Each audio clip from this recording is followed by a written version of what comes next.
Hello, I'm Peter Orker from Peter Orker Piano Tuition. It's Tuesday, so it's time for a Tuesday tutorial.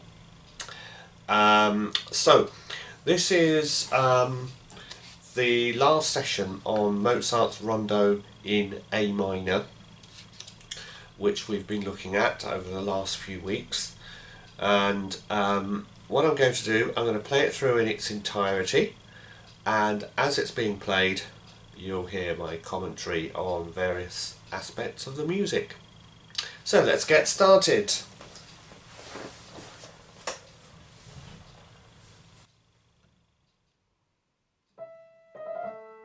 So we begin section A here. Quite calm. A few small crescendos there and phrasing those semiquavers in groups of two.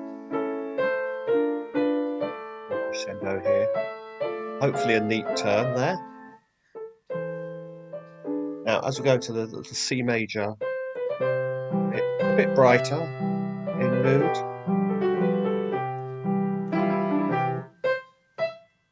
And all that ornamentation as neatly and as lightly as possible.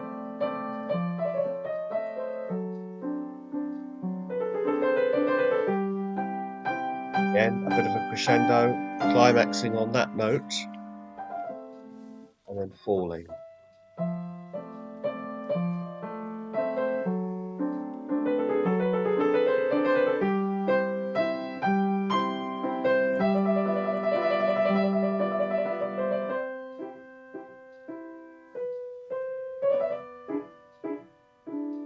Slight ritardando there. It's not marked in the music, but I feel it sort of needs it just there.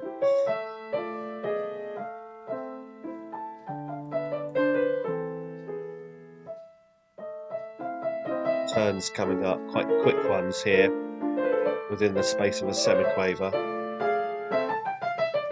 Triplet semiquavers there, anticipating what goes on later.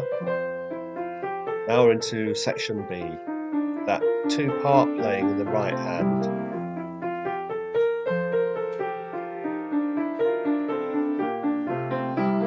Like getting louder on these climaxes here.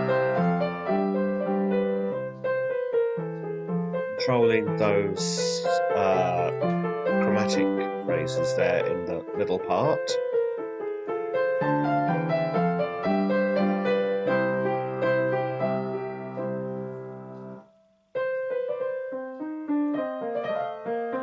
The left hand semiquavers there take a bit of effort to get those controlled.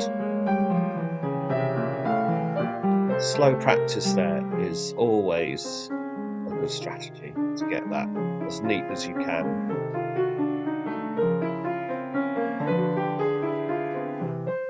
Bringing the volume down there, nice and quietly.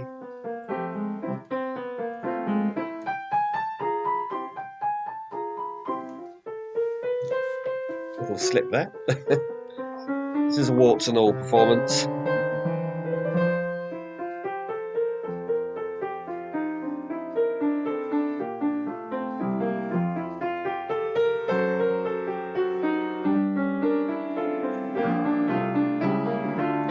Driving again towards a climax there. And the chromatic phrases in the underneath parts.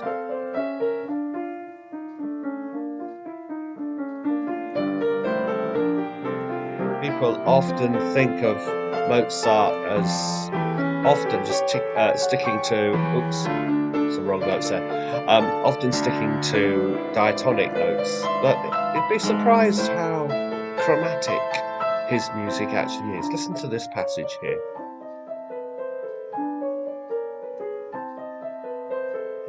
Both in the melodies and the harmonies there, very chromatic. Sliding down there. Bit bolder here.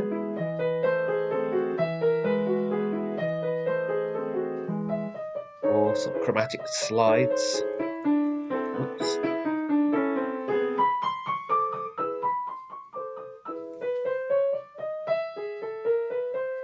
It's very revealing to record yourself actually and hear all the flaws that you don't actually notice so much when you're playing it for the first time. Back into the repeat of the section A.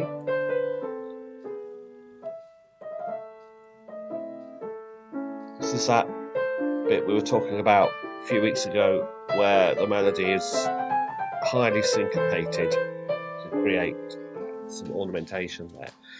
Now into the major key for section C.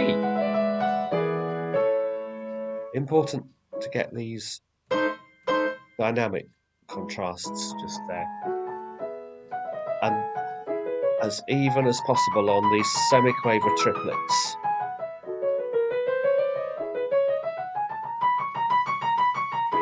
And important also to distinguish between legato and staccato triplets there. Normally that section would be repeated, but for the purposes of this demonstration we're moving straight on. This is marked espressivo actually along here, which allows you to do a little bit of rubato.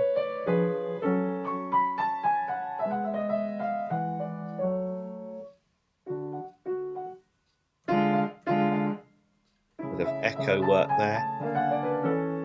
Back into the semiquaver triplets.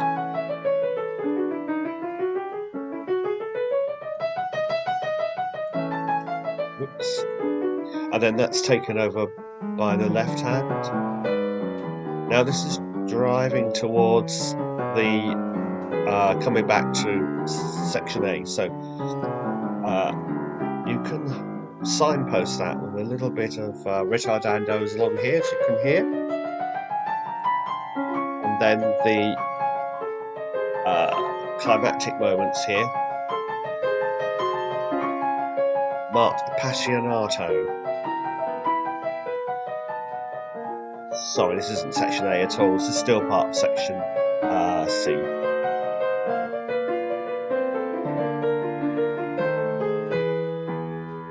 I've forgotten quite how long section C is. It's quite a long passage. And those semiquaver triplets again.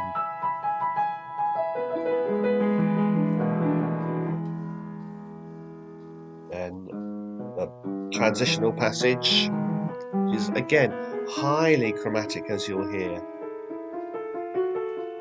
Here it goes, and this is where it goes back into section A, which you'll recognise. Here we go, and you'll hear that chromaticism is actually revealed in the part of that phrase there. This is pretty much the same as the opening, but a bit more decorative.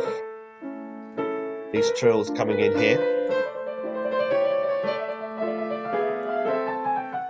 Oops. Bit of a slip there as well.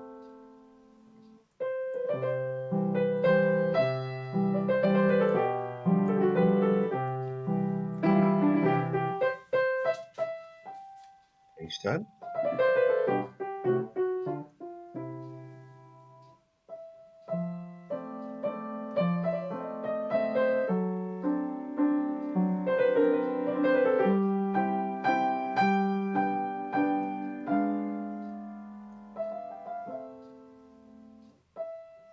It's important to round these phrases off rather than just let them hang in the air at the ends.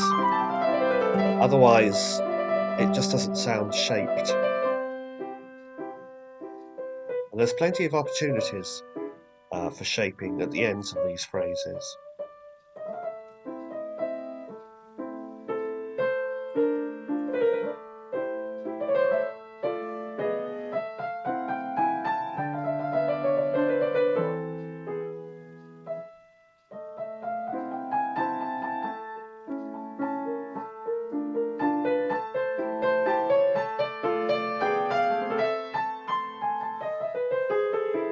And now we're into the coda from here.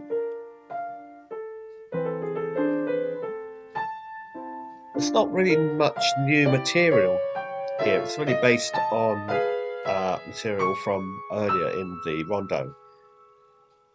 Lovely bit of left-hand writing coming in here against the melody line.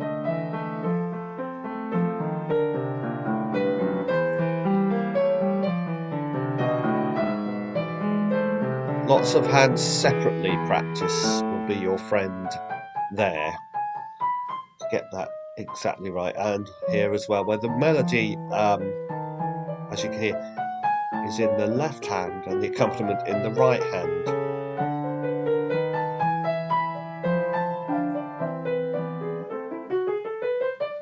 That's those semi-quaver triplets. He does like those, doesn't he?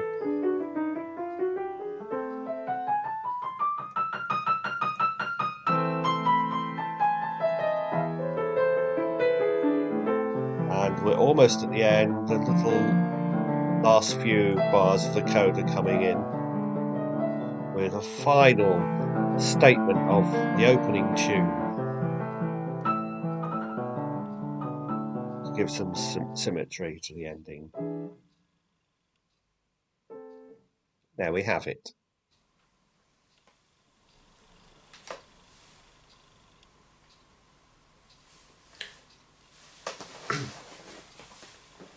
Well, thank you for watching, and I hope you enjoyed the commentary and the performance. And in next Tuesday's tutorial, we'll be looking at another piece to add to our little recital. So take care, and I'll see you next time. Bye for now.